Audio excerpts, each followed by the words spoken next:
डायलॉगचा बादशाह कादर खान यांचं निधन झाल्याची बातमी कळते। वयाच्या 81व्या वर्षी कॅनडातल्या रुग्णालयात त्यांनी अखेरचा श्वास घेतलाय। काही वर्षांपासून चित्रपटसृष्टीपासून दूर असलेले कादर खान यांच्यावर कॅनडातील रुग्णालयात उपचार सुरू होते। कादर खान यांना श्वास घ्यायला अडचणी येत असल्याने ते व्हेंटिलेटरवर होते। जवळपास 300हून अधिक चित्रपटात त्यांनी आपली हटकेबाज कामगिरी दाखवली आहे। दाग या चित्रपटापासून त्यांच्या अभिनय कारकिर्दीला सुरुवात झाली होती। अखियों से गोली मारे, बड़े मियां छोटे मियां, मर्द, आग और तेजाब, जुड़वा, घर परिवार, इत्तेफाक, बिल्ला नंबर 786, धड़कन, वाह तेरा क्या कहना, सिंदूर की सौगंध, लकी अशा अनेक चित्रपटांमध्ये कादर खान यांनी आपली भूमिका बजावली आहे। विशाल पाटील न्यूज एडिटर आपल्याबरोबर आहेत। विशाल, कादर खान यांचं निधन झाल्याची बातमी कळते। आपण गेल्या कित्येक दिवसांपासून कादर खान खरं तर आजारी होते, त्यामुळे सगळ्यांना त्यांच्या प्रकृतीची चिंता होती आणि आज दुर्दैवानं त्यांचं निधन झाल्याची बातमी कळते। खरं तर त्यांच्या चित्रपटांविषयी विशाल बोलताना की एकीकडे अभिनेते पण त्याचबरोबर तितकेच संवाद लेखक म्हणून कादर खान प्रसिद्ध होते। एक चतुरस्त्र अभिनेता, एक चतुरस्त्र लेखक हरपला आहे असं म्हटलं तर वावगं ठरणार नाही। काय नेमकं सांगाल? खरोखरच आहे मनुश्री, 2019 ची सुरुवात झाली आणि बॉलिवूडला झटका देणारी अशाच प्रकारची ही बातमी आपल्याला पाहायला मिळते। म्हणजे कादर खान यांचं निधन झाल्याची। कॅनडा या ठिकाणी श्वासाच्या आजारानं ते ग्रस्त असल्या कारणामुळे गेल्या 15 ते 16 आठवड्यांपासून त्यांच्यावरती कॅनडातल्या एका हॉस्पिटलमध्ये उपचार सुरू होते। मात्र त्यांनी अखेरचा श्वास घेतलेला आहे। 1935 साली खरं तर त्यांचा जन्म झाला काबूल या ठिकाणी आणि काबूल या ठिकाणाहून त्यांचा पूर्ण परिवार जो आहे तो भारतामध्ये आलेला होता। इंजिनिअरिंगचे प्रोफेसर म्हणून त्यांनी खऱ्या अर्थानं त्यांच्या कारकिर्दीला सुरुवात केली। मात्र अभिनयाची मुळात असलेली आवड आणि कॉलेज डेजमध्ये असताना त्या ठिकाणी नाटकातून केलेलं काम हे त्यांना खूप फायद्याचं ठरलं आणि त्यानंतर 1980 ते 1990चं जे दशक होतं, या दशकामध्ये एक चांगला अभिनेता हा बॉलिवूडसाठी मिळाला आणि त्यावेळेला कुठलाही चित्रपट हा कादर खान यांच्याशिवाय पूर्ण होत नाही अशाच प्रकारचा हा संपूर्ण काळ असल्याचं आपण सगळ्यांनी अनुभवलेलं आहे। बरं, 250 पेक्षा जास्त चित्रपटांसाठी त्यांनी डायलॉग्सही लिहिलेले होते, तर 300 पेक्षा जास्त चित्रपटांमध्ये त्यांनी आपल्या अभिनयाची चुरूकही दाखवली। अभिनेता गोविंदा असू दे, अर्शद वारसी असू दे, म्हणजे विनोद वीर असं जर त्यांना म्हटलं तर मात्र वावगं ठरणार नाही। 81व्या वर्षी मात्र कादर खान यांनी अखेरचा श्वास घेतला आणि बॉलिवूडकरांसाठी धस्त करणारी अशाच प्रकारची ही बातमी ठरली। कॅनडामधल्या एका हॉस्पिटलमध्ये कादर खान यांचं निधन झाल्याचं कळत आहे आणि त्यानंतर त्यांच्या मुलानं या संदर्भातली पुष्टीही दिली। यापूर्वी 2018 या सालामध्ये अनेक वेळेला त्यांचं निधन झाल्याच्या बातम्या आलेल्या होत्या, ज्या खोट्या ठरल्या सुदैवानं। मात्र आजची ही बातमी सुदैवानं अशीच खोटी ठरो असं वाटत असताना मात्र त्यांच्या मुलाकडूनच त्यांच्या निधनासंदर्भातली पुष्टी देण्यात आली।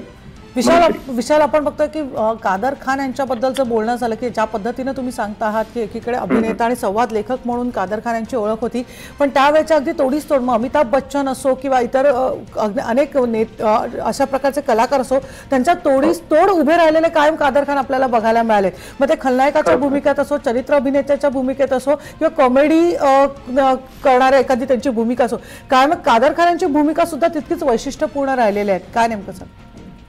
खरोखरच दिग्गज अभिनेत्यांना टक्कर देणं इतकं साधं आणि सोपं नव्हतं, कारण त्या काळामध्ये फक्त अभिनेत्यांची चलती होती। मात्र कधीतरी एखादा निगेटिव्ह कॅरेक्टर करावं लागलं, एखादा कॉमेडियन साकारावा लागला तरी देखील या भूमिका आणि हे चॅलेंज त्यांनी स्वीकारलं। मात्र समोर कितीही तगडा अभिनेता किंवा अभिनेत्री असली तरी अभिनयाच्या जोरावरती ते त्यांचा स्वतःचा वेगळा ठसा उमटवायला कमी पडायचे नाही। आणि जे कोण अभिनेते अभिनेत्री होती प्रत्येकाशी त्यांचं एक घरगुती संबंध असल्या कारणामुळे कधीही हा माणूस बॉलिवूड पासून वेगळा ठरला नाही। कुठल्याही चित्रपटामध्ये त्यांनी साकारलेला अभिनेता असू दे, त्यांनी साकारलेला कॉमेडियन असू दे, प्रत्येक भूमिका इतकी सरसपणे त्यांनी वठवलेली होती की त्यानंतर मात्र पुन्हा त्यांना मागं वळून कधीच पाहावं लागलेलं नव्हतं।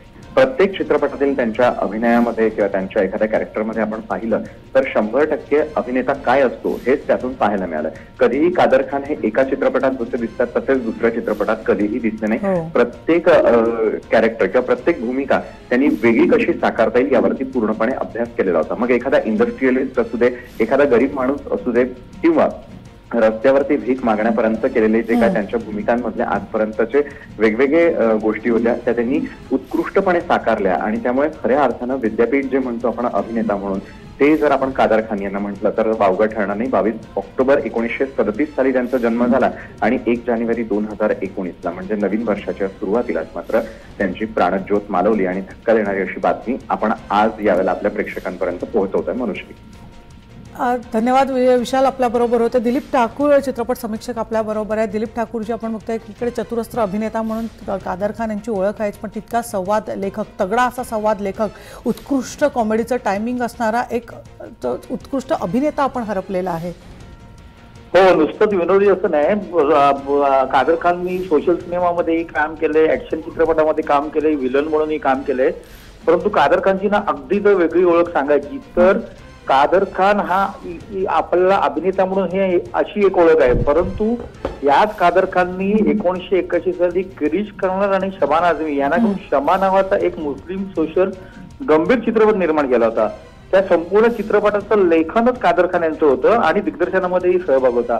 म्हणजे कादर खान यांचं जी वाटचाल आहे ती अभिनेता, लेखक, संवाद लेखक अशी चौपेर आहे. आणि संवादाच्या बाबतीत जर सांगायचं झालं तर 70च्या दशकामध्ये अमिताभ बच्चन जो कॉमन मॅनशी जोडला गेला, म्हणजे अँग्री मॅनची प्रतिमा सलीम यांनी दिली, परंतु त्यानंतर जो आपुनक तपुनक असे जे डायलॉग आले अमिताभ बच्चनचे सुहाग वगैरे चित्रपटामध्ये, तर त्याचं श्रेय आहे ना सगळं कादर खानला आहे. आणि नंतर 80च्या दशकामध्ये जो जितेंद्रचा साऊथ करता सिनेमा आला मसालेदार मनोरंजन, त्या चित्रपटामध्ये आपल्याला अनेकदा असं दिसेल की कादर खान हा शक्ती कपूर असरानी यांच्याबरोबर त्यांनी प्रचंड धुमाकूळ घातलेला आहे. तोच कादर खान नंतर त्या काळामध्ये ना गोविंदाच्या चित्रपटामध्ये सुद्धा आपल्याला दिसतो. म्हणजे कादर खाननी कलाकारांच्या सुद्धा अशा बदलचे जे ट्रेंड होते त्याच्याबरोबर काम केलेलं आहे. ज्या काळामध्ये कादर खानचा सिनेमा, ज्या काळात सिनेमा हा कॉमन मॅन साठी असायचा, म्हणजे मल्टिप्लेक्सचा युग येण्यापूर्वीचा जो काळ होता आणि मग त्याच्यामध्ये ते दिमाग का दही वगैरे अशा पद्धतीचे संवाद होते, तर त्याच्यामध्ये कादर खानची मास्टरी होती. त्यामुळे कादर खान हा संवादाच्या पातळीवर सुद्धा ग्रेट आहे आणि अभिनयाच्या पातळीवर सुद्धा ग्रेट आहे. आणि या माध्यम किंवा व्यवसायावरचं त्याचं प्रेम हे सुद्धा खरं आहे. निश्चित. दिलीप ठाकूरजी, आणखी एक विचारायचं की आत्ताच ज्या पद्धतीने तुम्ही सांगताय की सर्वसामान्य माणसाची कनेक्ट होणारी अशी त्यांची भाषा होती, ती कुठेतरी भावली आपण बघू शकतो. पण आपण त्यावेळेच्या दिग्गज अभिनेत्यांच्या बरोबरीने सुद्धा कादर खान तितक्याच ताकदीने अभिनयात सुद्धा उभे राहिलेले आहेत. हो, अगदी दिलीप कुमार पासून गोविंदा पायन अशी मोठी वाटचाल आहे कादर खानची. आणि मग ते संवादामध्ये जे म्हणजे ज्याला मुंबई हिंदी जे म्हणतो, म्हणजे हिंदी सिनेमाची पूर्वीचा जो उर्दूचा ठसा होता तो बदलून जी कॉमन मॅनची भाषा आली मनमोहन देसाई आणि प्रकाश मेहरा यांच्या सिनेमामध्ये, त्याच्यामध्ये कादर खानचा वाटा खूप मोठा आहे. आणि मग तेच त्यावेळेचे म्हणजे लावारिस सारखा सिनेमा असेल, मुकद्दर का सिकंदर असेल, अवर अँथनी असेल, कुली असेल विशेषतः, तर त्याच्यामध्ये कादर खान कधी अभिनेता आणि संवाद लेखक म्हणून सुद्धा आणि कधी नुसतं संवाद लेखक म्हणून सुद्धा. आणि त्यावेळेला प्रयागराज वगैरे जे सगळी जी लेखक मंडळी होती त्या लेखक मंडळीमध्ये कादर खानचं स्थान जरा वेगळं होतं. आणि त्या जोडीला अभिनय, आणि अभिनय करताना सुद्धा कादर खानने काही सिरियस पिक्चर मध्ये सुद्धा काम केलेलं आपल्याला दिसते. त्यामुळे कादर खान आहे चौफेर, अष्टपैलू अभिनेता, संवाद लेखक आणि सिनेमावाला. आणि सगळ्यात महत्वाचं म्हणजे ना एक मुळात काय आहे की एक बुद्धिमान माणूस जो एकेकाळी प्राध्यापक होता.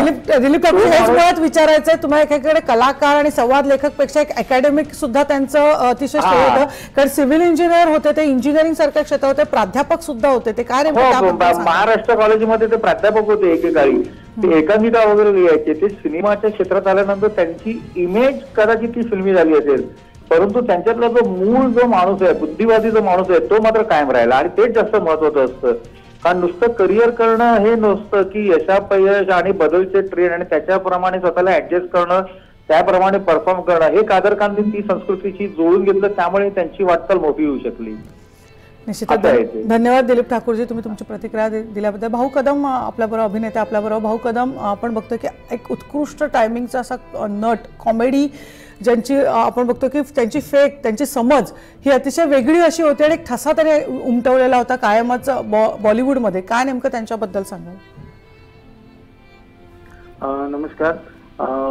मला तर त्यांच्याविषयी सांगावं वाटतं की ते अष्टपैलू होते आणि त्याबरोबर ते ना सामान्य माणसांचं म्हणजे आपलं कॉमन मॅनचे डायलॉग्स आणि ते जास्त ठाशी भाषेत लिहायचे, बोलायचे, त्यामुळे ते खूप लोकप्रिय झाले होते.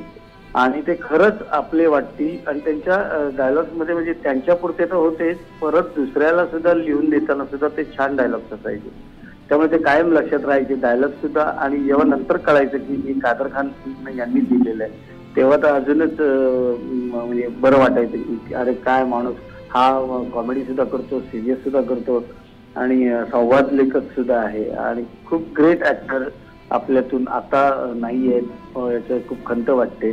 आणि हे परत निर्माण नाही होणारे एजंट आहेत आता कायमचे. त्यामुळे त्यांना खरंच आम्ही श्रद्धांजली अशी देतो सगळे कला. धन्यवाद भाऊ कदमजी एवढंच सांगू शकतो. आमच्याशी बोलल्याबद्दल. आपण बघतो 1973 मध्ये आपल्या चित्रपट कारकिर्दीची त्यांनी सुरुवात केली आणि त्यानंतर कादर खान यांनी 300 पेक्षा जास्त चित्रपटात काम केलेलं आहे आणि त्यांची ओळख आहे अभिनेत्याबरोबर लेखकाच्या स्वरूपात सुद्धा. अशोक सराफ अभिनेते आपल्याबरोबर आहेत. अशोक सराफजी, काय म्हणजे कादर खान यांच्याबद्दल बोलणं म्हणजे आपण बघतो एकीकडे त्यांच्या चित्रपटाबद्दल बोलायचं की त्यांच्या संवाद लेखनाबद्दल बोलायचं, त्यांच्या टायमिंगबद्दल बोलायचं का हेच कळत नाही. काय नेमकं तुम्ही कशा प्रकारे तुम्ही त्यांना श्रद्धांजली व्हाल? तुमचं म्हणणं म्हणजे सगळ्या बाबतीत ते अगदी म्हणजे चांगलेच म्हणजे तरबेज होते. म्हणजे त्यांचं ऍक्टिंग तर होतीच, त्यांनी स्टेज पासून सुरुवात केलेली ऍक्टिंग, त्यामुळे ते पॉवरफुल ऍक्टिंग मध्ये होते. रायटिंग त्याचं तर बेस्ट होतं. रायटिंग वरती त्यांनी केलं. टायमिंग तर काय आर्टिस्ट असल्यामुळे टायमिंग सुपरच होतं त्यांचे. रायटर रायटिंग मधून ते पण दिसायचं, अभिनयामधून दिसायचं. सुपर डायबिलिटी हे त्यांच्यावर बरेच पिक्चर केलेत. त्यांची माझी अशी जोडी बरीच जमली होती. आम्ही असे इतके चांगले कॉमेडी दिली लोकांना, मला त्याचं समाधान वाटतं. मला त्यांच्यावर काम करताना म्हणजे एक मजा यायची. याचं कारण मला जेवढं माझं टायमिंग, माझ्या ज्या टायमिंगमध्ये त्याच टायमिंगमध्ये करणारे माणूस माझ्यासमोर भेटलेला मला फार आनंद व्हायचा. आणि त्याच्यामुळे त्यांची आणि माझी नेहमी सगळे सीन्स हे सगळे टॉप झालेले आहेत. नेहमी एक चांगला रायटर, एक चांगला इंडस्ट्रीतला एक आर्टिस्ट, एक चांगला टायमिंगची अतिशय चांगली जाण असलेला असा एक माणूस हरपलाय. ही म्हणजे हिंदी चित्रपट सृष्टीची नक्कीच नुकसानीची गोष्ट आहे असं मला वाटतं. अशोक सराफजी, काय नेमकं त्यांच्या आठवणी सांगाल? तुम्ही त्यांच्यावर काम केलेलं आहे. कसं व्यक्तिमत्व होतं कादर खानचं? काय चांगला माणूस, मिळून मिसळून राहणारा माणूस आहे. जर आपण काय केलं तर ऍक्सेप्ट करणारा माणूस आहे. आणि त्यामुळे काय होतं की आमचे सीन असे करता बोलता असे डेव्हलप झालेले आहेत एक वेळेला वेगळ्या तऱ्हेने. आणि मी माझं जर काय असेल त्याच्यावर चांगले रिस्पॉन्स द्यायचे. कारण काय असतं कॉमेडीमध्ये एक असतं की तुम्ही रिस्पॉन्स देणं हे एक महत्वाची गोष्ट असते सगळ्यात. आणि तो महत्वाची तो जर रिस्पॉन्स मिळाला लोकांकडून, समोरच्या आर्टिस्ट कडून, तर नेहमी दोघांची कामं फार चांगली होत असतात. कादर खानचे आणि साहेबांचे आणि माझे जेवढे सीन आम्ही आतापर्यंत केले ते सगळे सीन सुंदर आणि बघण्यासारखे झालेले आहेत. अगदी कॉमेडी आमची दोघांची यशस्वी होत असं मी म्हणेन. आणि याला बहुतेक कादर खानने जास्ती जबाबदार. कारण डायलॉग ज्या पद्धतीने ते लिहायचे, ते डायलॉग सादर करताना एक वेगळाच मजा येत होते. त्याच्यात म्हणजे त्यांच्या जाण्याने म्हणजे इंडस्ट्रीचं नुकसान झालं, पण एक चांगला आर्टिस्ट गमावला म्हणून मलाही त्याचं फार वाईट वाटतंय. निश्चितच अशोकजी, आम्ही तुमच्या भावना समजू शकतो. धन्यवाद तुमची प्रतिक्रिया आम्हाला दिल्याबद्दल. शरद पोंक्षे सुद्धा अभिनेते आपल्याबरोबर आहे. शरद पोंक्षेची आपण बघतोय की सगळेजण त्यांच्या अभिनयाबद्दल, त्यांच्या संवाद लेखनाबद्दल बोलतात, पण एक वेगळ्या प्रकारचा सामाजिक भान असणारा सुद्धा अभिनेता असा होता. कशा प्रकारे तुम्ही त्यांना श्रद्धांजली व्हाल? नाही, खरोखरच खूप मोठा लेखक आणि अभिनेता होता. फारच मोठे होते ते. लहानपणापासून आम्ही त्यांचे चित्रपट बघत आलेले आहोत. संवाद लेखन तर त्यांचं मर्मस्थान होतं. आणि इतकी सहजता होती त्यांच्या कामामध्ये, इतकी सहजता की ते अभिनय करतात असं कधीच वाटलं नाही पडतात. त्यांच्याबरोबर एकदाच मी एक शूटिंग करत होतो आणि बाजूला ते एकदा शूटिंग करत होते, तेव्हा एकदा जाऊन भेटण्याचा फक्त योग आला होता. त्यांना नमस्कार केला आणि म्हटलं मी पण एक छोटासा कलाकार आहे. आणि अरे त्यांनी एकदम जवळ बसवलं दिलं होतं आणि चहा वगैरे मागवला होता. असं एकदा फिल्म सिटीमध्ये एकदाच घडलं होतं. तेवढीच काय ती त्यांची माझी भेट. अदरवाईज त्यांचं माझं असं कधी भेटणं वगैरे कधी झालं नाही, काम त्यांचं योग नाही आला. पण खूप मोठा ऍक्टर, खूप सहज, अत्यंत सहजतेनं काम करणारा, कॉमेडी व्यवस्थेत त्यांचं प्रभुत्वच होतं. म्हणजे फार मोठा माणूस फिल्म इंडस्ट्रीतला गमावला. धन्यवाद शरद पोंक्षेजी, खूप खूप श्रद्धांजली आणि त्यांच्या आत्म्याला शांती. धन्यवाद शरद पोंक्षेजी तुमची प्रतिक्रिया दिल्याबद्दल. आपण होतो कादर खान यांचं निधन झाल्याची ही बातमी आज सकाळी आली आणि सगळी चित्रपटसृष्टी हळहळली. आणि उत्कृष्ट टायमिंगचा असा अभिनेता एक उत्कृष्ट संवाद लेखक आज हरपल्याची भावना प्रत्येकजण व्यक्त करताना दिसतो आणि तितकाच सामाजिक भान असणारे सुद्धा असं ते व्यक्तिमत्व होतं.